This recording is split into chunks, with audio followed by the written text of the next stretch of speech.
Hello friends, welcome back to our channel. Friends, ఈ వీడియోలో మనం ఈరోజు అన్ని న్యూస్ పేపర్లో వచ్చినటువంటి ఇంపార్టెంట్ ఎడ్యుకేషన్ అప్డేట్స్తో పాటు చాలా ముఖ్యమైనటువంటి కరెంట్ అఫైర్స్ కూడా రావడం జరిగింది. సో వాటన్నిటి గురించి వన్ బై వన్ ఈ వీడియోలో అయితే చూద్దాం. వీడియో చూస్తున్న ప్రతి ఒక్కరు వీడియోని ఖచ్చితంగా లైక్ చేయండి. డైలీ 1 to 2 hours వర్క్ చేసి దాదాపుగా 8 న్యూస్ పేపర్ చదివి ఇన్ఫర్మేషన్ మీకు అందించడం జరుగుతుంది. చాలామంది మన వీడియోస్ని చూస్తున్నారు కానీ లైక్ చేయట్లేదు. ఖచ్చితంగా లైక్ చేయండి. ఈ వీడియోకి అయితే నేను 1000 లైక్స్ ఎక్స్పెక్ట్ చేస్తున్నాను. సో ఇది ఎవరికైతే యూజ్ ఉంటుందో వారికి షేర్ చేయండి. అదేవిధంగా సబ్స్క్రైబ్ చేసుకొని చూడండి. రెగ్యులర్గా మీకు జాబ్ అప్డేట్స్ అంతాయి. మన ఛానల్కి సంబంధించినటువంటి టెలిగ్రామ్ గ్రూప్లో కూడా జాయిన్ కాండి. సో దాంట్లో కూడా రెగ్యులర్గా జాబ్ అప్డేట్ షేర్ చేస్తున్నాను. మీకు చాలా యూజ్ ఉంటుంది. ఆ గ్రూప్లో కంపల్సరీ జాయిన్ కాండి. ఫ్రెండ్స్, మన ఛానల్ ద్వారా గ్రూప్ 4 సంబంధించిన ఆన్లైన్ టెస్ట్ సిరీస్ అనేది మన యాప్లోకి తీసుకురావడం జరిగింది. దీనికి సంబంధించిన ప్రశ్నలు మీకు తెలుగు మరియు ఇంగ్లీష్ మీడియంలో అయితే ఉంటాయి. టాపిక్ వైజ్గా 100 టెస్టులు, అదేవిధంగా 10 గ్రాండ్ టెస్టులు అయితే అందుబాటులో ఉన్నాయి. సో ప్రజెంట్ దీని కాస్ట్ వచ్చేసి 299 రూపీస్ అయితే ఉంది. ఇంకా దాంతోపాటుగా తెలంగాణ కల్చర్కి సంబంధించి గ్రాండ్ టెస్ట్ అయితే అందుబాటులో ఉంది. టాప్ 100 బిట్స్కి సంబంధించి. ఇంకా అదేవిధంగా ప్రభుత్వ పథకాలకు సంబంధించినటువంటి గ్రాండ్ టెస్ట్ కూడా ఉండడం జరిగింది. అండ్ కరెంట్ అఫైర్స్ పీడిఎఫ్ కూడా పర్ మంత్కు 20 రూపీస్ చొప్పున చెల్లించి మీరు పీడిఎఫ్ని అయితే పొందవచ్చు. ఇంకా ఇండియన్ పాలిటిక్స్ సంబంధించినటువంటి టెస్ట్ సిరీస్ కావచ్చు, తెలంగాణ చరిత్ర, తెలంగాణ ఉద్యమ చరిత్ర, అదేవిధంగా జనరల్ సైన్స్ కి సంబంధించినటువంటి టెస్ట్ సిరీస్ కూడా ఉన్నాయి. సో యాప్ లింక్ కింద డిస్క్రిప్షన్లో ఉంటుంది. యాప్ డౌన్లోడ్ చేసుకుని అక్కడ శాంపిల్ టెస్ట్లు ఉంటాయి. చూసిన తర్వాత నచ్చితే దానికి సంబంధించిన కోర్స్ అయితే తీసుకోండి. ఫ్రెండ్స్, ఈరోజు న్యూస్ పేపర్లో వచ్చేటువంటి అప్డేట్స్ కనుక చూసినట్లయితే మనకు ఫస్ట్ అప్డేట్ వచ్చేసి గ్రూప్ 4 ఎగ్జామ్కు నో బయోమెట్రిక్ అని చెప్పేసి వెలుగు న్యూస్ పేపర్లో ఒక ఆర్టికల్ అయితే ఇక్కడ చూడవచ్చు. హాల్ టికెట్ నెంబర్, ఫోటో లేకుండానే ఓఎంఆర్ షీట్లు అని చెప్పేసి ఇక్కడ ఇచ్చారు. సో వచ్చే నెల 1న ఎగ్జామ్ హాజరు కానటువంటి 9,51,000 మంది అభ్యర్థులు. సో గ్రూప్ 1 ఎగ్జామ్లో ఇవన్నీ ఎందుకు అమలు చేయలేదని ఇటీవల ప్రశ్నించిన హైకోర్టు అయినా తీరు మార్చుకొని టీఎస్పీఎస్సీ అని చెప్పేసి ఇక్కడ చూడవచ్చు. అభ్యర్థుల తమ్ము తీసుకుంటామని చెప్తున్నటువంటి అధికారులు బయోమెట్రిక్ అటెండెన్స్ అయితే సమయం సరిపోదని వెల్లడి అని చెప్పేసి ఇక్కడ ఒక అప్డేట్ అయితే చూడవచ్చు. సో ఇక్కడ ఉన్నటువంటి ఇన్ఫర్మేషన్ కనుక చూసినట్లయితే సో పోటీ పరీక్షలకు బయోమెట్రిక్ అటెండెన్స్ ఎందుకు తీసుకోవడం లేదని హైకోర్టు ప్రశ్నించినప్పటికీ టీఎస్పీఎస్సీ మాత్రం తన తీరును మార్చుకోవడం లేదు. సో వచ్చే నెల 1న జరగనున్నటువంటి గ్రూప్ 4 ఎగ్జామ్ను బయోమెట్రిక్ అటెండెన్స్ లేకుండానే నిర్వహించేందుకు ఏర్పాట్లు చేసిందని చెప్పేసి ఇక్కడ చూడవచ్చు. సో అభ్యర్థుల హాల్ టికెట్ నెంబర్, అదేవిధంగా ఫోటో లేకుండానే ఓఎంఆర్ షీట్లు సిద్ధం చేసింది. సో ఇటీవల గ్రూప్ 1 ఎగ్జామ్లోనూ ఇలాగే చేయగా అవన్నీ ఎందుకు అమలు చేయలేదని చెప్పేసి హైకోర్టు ప్రశ్నించింది. సో పరీక్షల నిర్వహణను ఖర్చు కోణంలో చూడొద్దని, ఖర్చు ఎక్కువ అవుతుందనే భావనతో పరీక్ష నిర్వహణలో కాంప్రమైజ్డ్ కావద్దని సూచించింది. అయినప్పటికీ టీఎస్పీఎస్సీ మాత్రం తన తీరును మార్చుకోలేదు. కాగా పరీక్షల నిర్వహణకు టీఎస్పీఎస్సీ కొన్నేళ్లుగా ఇదే విధానాన్ని అమలు చేస్తుంది. సో ఓఎంఆర్ షీట్లపై హాల్ టికెట్ నెంబర్ కావచ్చు, ఫోటో లేకపోతే వాటిని మార్చవచ్చని అభ్యర్థులు ఆందోళన వ్యక్తం చేస్తున్న పట్టించుకోవటం లేదని చెప్పేసి ఇక్కడ మనకు గ్రూప్ 4 సంబంధించి ఒక ఇంపార్టెంట్ అప్డేట్ అయితే చూడవచ్చు. సో ఎక్కువ మంది ఉన్నారనే అమలు చేయట్లేదని చెప్పేసి ఇక్కడ టీఎస్పీఎస్సీ చెప్తున్నట్లయితే ఇచ్చారు. ఇంకా అదే కాకుండా ఇక్కడ ఒకే అభ్యర్థికి 2 హాల్ టికెట్లు అని చెప్పేసి కూడా చూడవచ్చు. సో గ్రూప్ 4 పరీక్షకు సంబంధించి ఒక అభ్యర్థికి 2 హాల్ టికెట్లు కేటాయించారని ప్రచారం జరిగింది. సో భద్రాద్రి కొత్తగూడెం జిల్లాకు చెందినటువంటి ఓ అభ్యర్థికి 2 హాల్ టికెట్లు వచ్చాయని, ఒక దాంట్లో భద్రాద్రి సెంటర్ పడగా మరొక దాంట్లో హైదరాబాద్లో సెంటర్ పడినట్లుగా సో టీఎస్పీఎస్సీ అధికారుల దృష్టికి వచ్చింది. సో దీంతో సీజీజీ అధికారులు వెరిఫై చేసి భద్రాద్రి సెంటర్ ఉన్నదే ఒరిజినల్ హాల్ టికెట్ అని తేల్చారు. సో హైదరాబాద్ సెంటర్ ఉన్నది ఫేక్ అని చెప్పారు. సో దీనిపై విచారణ చేపట్టినట్లు టీఎస్పీఎస్సీ తెలిపినట్లు ఇక్కడ ఒక అప్డేట్ మనం గ్రూప్ 4 సంబంధించి అయితే చూడవచ్చు. నెక్స్ట్ ఇక్కడ తుది సమరంలో సక్సెస్ ఇలా అని చెప్పేసి మనకు గ్రూప్ 4కి సంబంధించి కొన్ని ఇక్కడ ఇంపార్టెంట్ టిప్స్ అయితే ఇవ్వడం జరిగింది.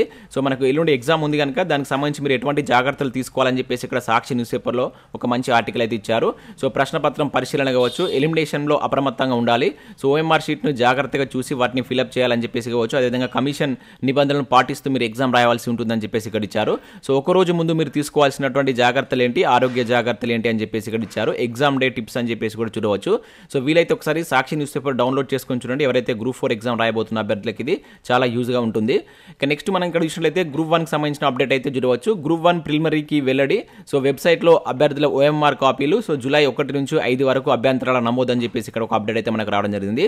సో నిన్న మనకు ఆల్రెడీ గ్రూప్ 1 ప్రిలిమ్స్కి రిలీజ్ చేశారు. సో మీరు చూసుకున్న తర్వాత మీకు ఎన్ని మార్క్స్ వస్తున్నాయి అనేది కింద కామెంట్ చేయండి. మీ యొక్క జోన్ ఏంటి, మీకు ఎన్ని మార్క్స్ వస్తున్నాయి, మీ క్యాస్ట్ ఏంటి అనేది కూడా కింద కామెంట్ చేసేటువంటి ప్రయత్నం అయితే చేయండి. సో ఇక్కడ చూసినట్లయితే మనకు రాష్ట్రంలో గ్రూప్ 1 సర్వీసుల పోస్టుల భర్తీకి ఈ నెల 11న నిర్వహించినటువంటి రాత పరీక్ష ప్రాథమికకి టీఎస్పీఎస్సీ బుధవారం ప్రకటించింది. ప్రాథమిక కీతో పాటు మాస్టర్ ప్రశ్నపత్రాలు, అభ్యర్థుల ఓఎంఆర్ డిజిటల్ ఇమేజ్లు వెబ్సైట్లో అయితే పొందుపరిచింది. రాష్ట్ర వ్యాప్తంగా 33 జిల్లాల్లో నిర్వహించినటువంటి ఈ పరీక్షకు 2,33,506 మంది హాజరయ్యారు వెల్లడించింది. సో పరీక్ష జరిగిన రోజున వచ్చినటువంటి ప్రాథమిక నివేదిక ప్రకారం 2,33,248 మంది హాజరయ్యారని కమిషన్ ప్రకటించింది. సో పూర్తి సమాచారంతో పాటు డిజిటల్ ఇమేజింగ్ తర్వాత అభ్యర్థుల యొక్క సంఖ్య 2,33,506గా తేలింది. సో పరీక్షకు హాజరైనటువంటి అభ్యర్థులు ఓఎంఆర్ ఇమేజ్ కాపీలను వెబ్సైట్లో పొందుపరచామని, సో ఈ కాపీలు జూలై 27 వరకు అందుబాటులో ఉంటాయని చెప్పేసి ఇక్కడైతే మనకు తెలపడం జరిగింది. సో వీటికి సంబంధించి జూలై 1 నుంచి 5 వరకు మీరు ఏవైనా డౌట్స్ ఉంటే అభ్యంతరాలు అయితే పంపవచ్చు అని చెప్పేసి ఇక్కడ మనకు టీఎస్పీఎస్సీ అయితే వెల్లడించింది. దాంతోపాటుగా నిన్న జరిగినటువంటి మనకు ఎంవీఐ రాత పరీక్షకు 76% మంది హాజరయ్యారంటే ఇక్కడ ఒక అప్డేట్ అయితే చూడవచ్చు. సో రాష్ట్రంలో మనకు 113 సహాయక మోటార్ వెహికల్ ఇన్స్పెక్టర్ పోస్టులు ఏవైతే ఉంటాయో వాటికి సంబంధించిన కంప్యూటర్ ఆధారిత ఎగ్జామ్ అయితే జరిగింది. సో 76% మంది హాజరైనట్లు ఇక్కడ మనకు టీఎస్పీఎస్సీ అయితే వెల్లడించింది. ఇక తప్పుడు ప్రచారంపై విచారణ అంటూ చూడవచ్చు. సేమ్ మనం గ్రూప్ 4కు సంబంధించి 2 హాల్ టికెట్స్ వచ్చాయన్నాం కదా, దానికి సంబంధించి ఇక్కడ టీఎస్పీఎస్సీ అయితే విచారణ చేపట్టి అది ఫేక్ అని చెప్పేసి తెలపడం జరిగింది. సో కావాలనే హాల్ టికెట్స్ 2 క్రియేట్ చేసి దాన్ని సోషల్ మీడియాలో ప్రచారం చేస్తున్నట్లు ఇక్కడ మనకు టీఎస్పీఎస్సీ వెల్లడించినట్లు ఒక అప్డేట్ అయితే చూడవచ్చు. ఇక నెక్స్ట్ గ్రూప్ 1కి సంబంధించి ప్రిలిమ్స్ కీ విడుదల అంటూ మరొక న్యూస్ పేపర్లో కూడా ఆంధ్రజ్యోతిలో కూడా ఇచ్చారు. సో ఇక్కడ చూసినట్లయితే మనకు వచ్చే నెల 15 తర్వాత ఫలితాలు ఉండే అవకాశం ఉన్నట్లు దీంట్లో అయితే ఇవ్వడం జరిగింది. అక్టోబర్ లేదా నవంబర్లో మెయిన్స్ ఉంటాయని చెప్పేసి అయితే ఇచ్చారు. ఇది మనకు గ్రూప్ 1 ఫలితాలకు సంబంధించి మెయిన్స్ ఎగ్జామ్ సంబంధించి మనకి ఇక్కడ ఆంధ్రజ్యోతిలో అయితే ఈ విధంగా అయితే న్యూస్ ఇవ్వడం జరిగింది. ఇక నెక్స్ట్ చూసినట్లయితే ఏకలవ్య పాఠశాలలో బోధన కూలీలు అని చెప్పేసి ఒక నోటిఫికేషన్ అయితే ఇక్కడ మనకు రావడం జరిగింది. సో 2023-24 విద్యా సంవత్సరానికి మనకు రాష్ట్రంలో ఉన్నటువంటి 23 ఏకలవ్య ఆదర్శ పాఠశాలలో తాత్కాలిక ప్రాతిపదికన అతిథి ఉపాధ్యాయుల నియామకాలకు నోటిఫికేషన్ అయితే రిలీజ్ చేశారు. దీనిలో పీజీటీ అదేవిధంగా టీజీటీ 2 రకాల పోస్టులు అయితే ఉన్నాయి. సో ఇక్కడ అన్ని సబ్జెక్టులు ఇంగ్లీష్ కావచ్చు, హిందీ, గణితం, భౌతిక శాస్త్రం, కెమిస్ట్రీ ఇట్లా అన్ని సబ్జెక్టులో వేకెన్సీ అయితే ఉన్నాయి. సో వీటికి సంబంధించి ఇక్కడ మనకు క్వాలిఫికేషన్స్ కూడా ఇవ్వడం జరిగింది. పోస్ట్ను అనుసరించి సంబంధిత విభాగంలో degree, PG, BEd, PhD, MPhil, సో టెట్ ఉత్తీర్ణతతో పాటు కొంత అనుభవం కూడా ఉండాలని చెప్పేసి అయితే ఇక్కడ ఇచ్చారు. సో వీటికి సంబంధించి మీకు శాలరీస్ కూడా 35,000, 34,000 అయితే ఉంది. సో దీనికి సంబంధించి మీరు అప్లై చేసుకోవాలనుకుంటే సో ఈ వెబ్సైట్కి వెళ్ళండి. సో అక్కడ దీనికి సంబంధించిన కంప్లీట్ డీటెయిల్స్ అయితే ఉంటాయి. సో లాస్ట్ డేట్ వచ్చేసి జూలై 2 వరకు అయితే లాస్ట్ డేట్ ఉంది. సో ఇంట్రెస్టెడ్ క్యాండిడేట్స్ ఒకసారి చూసి వీటికి అప్లై చేసుకునే ప్రయత్నం చేయండి. ఇక నెక్స్ట్ విషయంలో అయితే రైల్వేలో గ్రూప్ సి ఖాళీలు 2,74,000 అని చెప్పేసి ఇక్కడ ఒక అప్డేట్ రావడం జరిగింది. భద్రత విభాగంలోనే 1,77,000 అని చెప్పేసి ఇక్కడ చూడవచ్చు. సో రైల్వేలో ఈ ఏడాది జూన్ 1వ తేదీ నాటికి గ్రూప్ సి వేకెన్సీస్ కనుక చూసినట్టయితే 2,74,000 ఉన్నాయంట. సో దానిలో మనకు ఈ సేఫ్టీకి సంబంధించి భద్రత విభాగంలోనే 1,77,000 వరకు ఉన్నాయని చెప్పేసి ఇక్కడ మనకు మధ్యప్రదేశ్కు చెందినటువంటి సమాచార హక్కు చట్టం ఉద్యమకర్త చంద్రశేఖర్ గౌడ్ చేసినటువంటి దరఖాస్తుపై రైల్వే ఈ వివరాలు అయితే వెల్లడించింది. సో ఓవరాల్గా ఇక్కడ రైల్వేకి సంబంధించినటువంటి ఖాళీలకు సంబంధించి ఒక అప్డేట్ అయితే రావడం జరిగిందనమాట. ఇక నెక్స్ట్ చూసినట్లయితే మనకు గిరిజన శాఖలో 623 ఏఎన్ఎం పోస్టులు అని చెప్పేసి చూడవచ్చు. దరఖాస్తుకు జూలై 13 వరకు అవకాశం అని చెప్పేసి ఇక్కడ ఇచ్చారు. సో మనకు రాష్ట్ర గిరిజన శాఖ పరిధిలో ఆశ్రమ పాఠశాలలు అదేవిధంగా ప్రీ పోస్ట్ మెట్రిక్ స్కూళ్లలో ఖాళీగా ఉన్నటువంటి 623 ఏఎన్ఎం పోస్టుల భర్తీకి ఆ శాఖ చర్యలు అయితే చేపట్టింది. సో 2023-24 విద్యా సంవత్సరానికి సంబంధించి అవుట్ సోర్సింగ్ విధానంలో భర్తీ చేయనున్నటువంటి ఈ పోస్టులకు సంబంధించి మార్గదర్శకాలకు బుధవారం అయితే జారీ చేసింది. సో దీని ప్రకారం ఆశ్రమ పాఠశాలలో 322 వేకెన్సీ అయితే ఉన్నాయి. ఇంకా ఇక్కడ ఎస్టీ ప్రీ మెట్రిక్ హాస్టల్లో 138, పోస్ట్ మెట్రిక్ హాస్టల్లో కనుక చూసినట్టయితే 163 ఏఎన్ఎం పోస్టులు అయితే ఖాళీగా ఉన్నాయి. సో ఆసక్తి అర్హత ఉన్నటువంటి అభ్యర్థులు ఇక్కడ వెబ్సైట్కి వెళ్ళి చూసి మీరు ఈ నెల జూలై 3 నుంచి జూలై 13 వరకు అయితే వీటికి మీరు అప్లై చేసుకోవాల్సి అయితే ఉంటుంది. ఒకసారి వెబ్సైట్కి వెళ్ళి చూసి ఇంట్రెస్ట్ ఉంటే అప్లై చేసుకోండి. ఇక నెక్స్ట్ మనకు ఈనాడు ప్రతిభలో కనుక చూసినట్టయితే పర్యావరణ అంశాలు అనే దానిపైన ఒక ఆర్టికల్ అయితే ఇచ్చారు. ఒకసారి డౌన్లోడ్ చేసుకుని చూడండి. ఇంకా అదేవిధంగా ఇండియన్ పాలిటిక్కి సంబంధించి రాష్ట్రపతిని తొలగించేటువంటి మహాభియోగ తీర్మానం. సో రాష్ట్రపతి అధికారాలు కావచ్చు, గవర్నర్ అధికారాలు, మీకు ఆల్రెడీ నేను చెప్పాను పాలిటీలో ఇవి చాలా చాలా ఇంపార్టెంట్ ఏరియా. ఇక్కడ నుంచి మనకు తరచూ క్వశ్చన్స్ వస్తుంటాయి. ఒకసారి దాన్ని డౌన్లోడ్ చేసుకొని మీరు చదివేటువంటి ప్రయత్నం అయితే చేయండి. సో ఇవి మనకు వివిధ న్యూస్ పేపర్లో వచ్చినటువంటి education updates. Next current affairs చూద్దాం. ఈ రోజు అయితే చాలా ఇంపార్టెంట్ కరెంట్ అఫేర్స్ ఉన్నాయి. స్కిప్ చేయకుండా చూడండి. ఖచ్చితంగా లైక్ చేయండి. నేను చెప్తున్నా కూడా చాలా తక్కువ మందిని వీడియోని లైక్ చేస్తున్నారు. ఖచ్చితంగా లైక్ చేసి ఎవరైతే మీ మిత్రులు కాంపిటేటివ్ ఎగ్జామ్ ప్రిపేర్ అవుతుంటారో వాళ్ళకి మన వీడియోని షేర్ చేసేటువంటి ప్రయత్నం అయితే చేయండి. ఇక్కడ మనం ఫస్ట్ కరెంట్ అఫేర్ కనుక చూసినట్లయితే చంద్రయాన్ 3కి ముహూర్తం ఫిక్స్ అంటే ఇక్కడ చూడవచ్చు. జూలై 13న ప్రయోగం, ఆగస్టు 10న ఆదిత్య L1 లాంచ్ అని చెప్పి చూడవచ్చు. చాలా ఇంపార్టెంట్ ప్రయోగం అండి. సో మనకు చంద్రయాన్ 1 కావచ్చు, 2, 3 మీద మనకు ప్రీవియస్లో చాలాసార్లు క్వశ్చన్స్ అయితే రావడం జరిగింది. ఇక్కడ ఇది కూడా ఇప్పుడు మనకు 3కి సంబంధించి సో జూలై 13న అయితే ఈ ప్రయోగం చేపట్టబోతున్నారు. సో జాగ్రత్తగా వీటికి సంబంధించిన అంశాలు గుర్తుంచుకోండి. సో భారత అంతరిక్ష పరిశోధన సంస్థ ఇస్రో మరో ప్రతిష్టాత్మక ప్రయోగానికి సిద్ధమైంది. సో చందమామ ఉపరితలంపై సురక్షిత సాఫ్ట్ ల్యాండింగ్తో పాటు అక్కడ ఇతర శాస్త్రీయ ప్రయోగాలు నిర్వహించడమే లక్ష్యంగా. సో దాని యొక్క ఇంపార్టెన్స్ ఇదన్నమాట.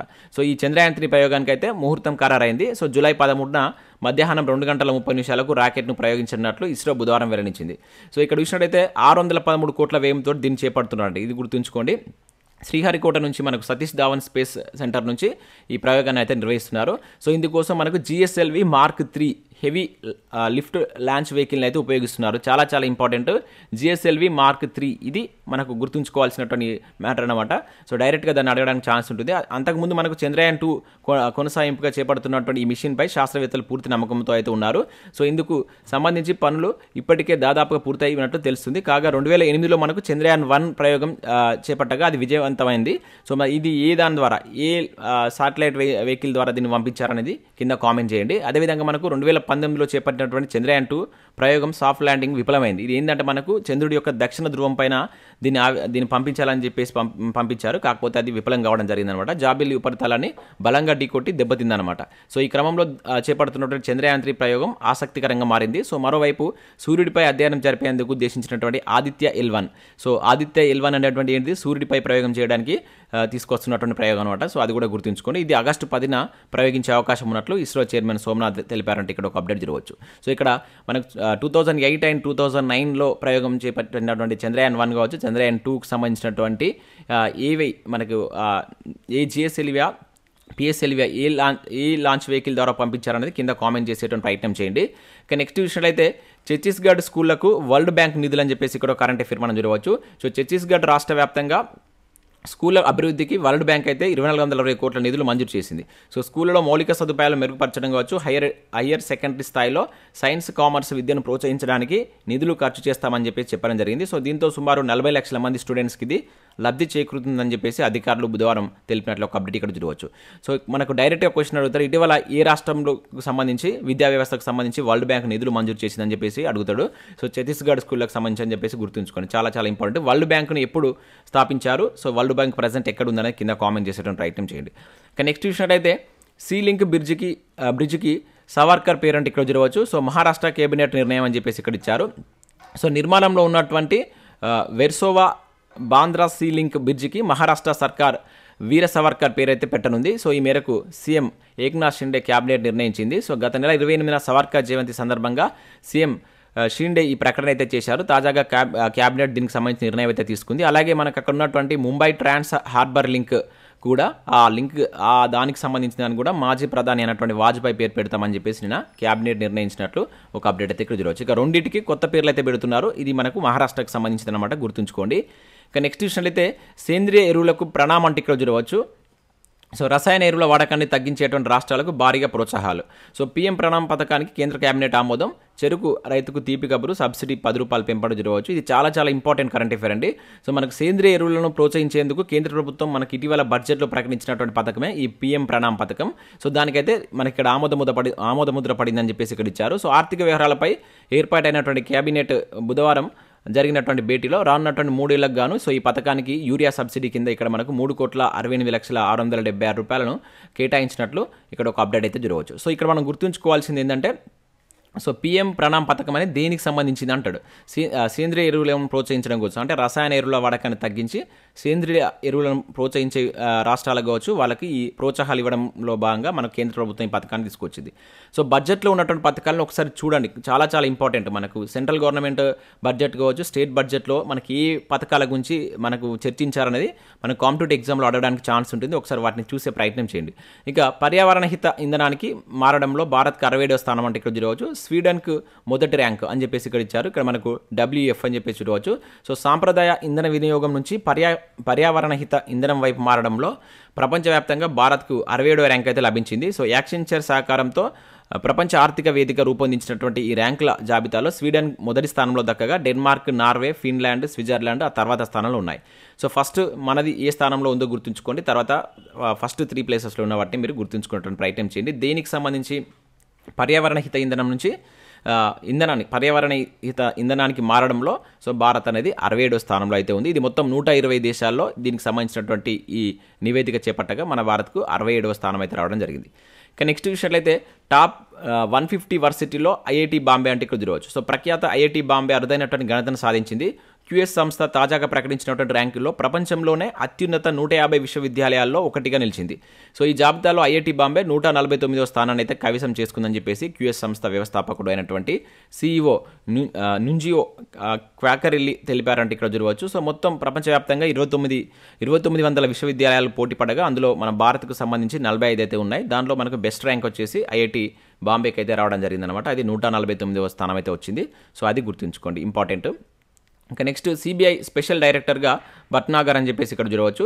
సో మనకు సిబిఐ స్పెషల్ డైరెక్టర్గా సీనియర్ ఐఏఎస్ అధికారి అజయ్ భట్నాగర్ నియమితులయ్యారు. సో ఈ మేరకు కేంద్ర సిబ్బంది వ్యవహారాల మంత్రిత్వ శాఖ ఆదేశాలు అయితే జారీ చేసింది. 1989 బ్యాచ్ జార్ఖండ్ కేడర్కి సంబంధించినటువంటి ఐఏఎస్ అధికారి ఇతను. సో ప్రస్తుతం సిబిఐలోనే అదనపు డైరెక్టర్గా ఉన్నటువంటి ఈయన ప్రత్యేక డైరెక్టర్గా 2024 నవంబర్ 20 వరకు అయితే సేవలు అందించున్నారు. సో సిబిఐకి సంబంధించి రీసెంట్గా మరొక నియామకం కూడా జరిగింది.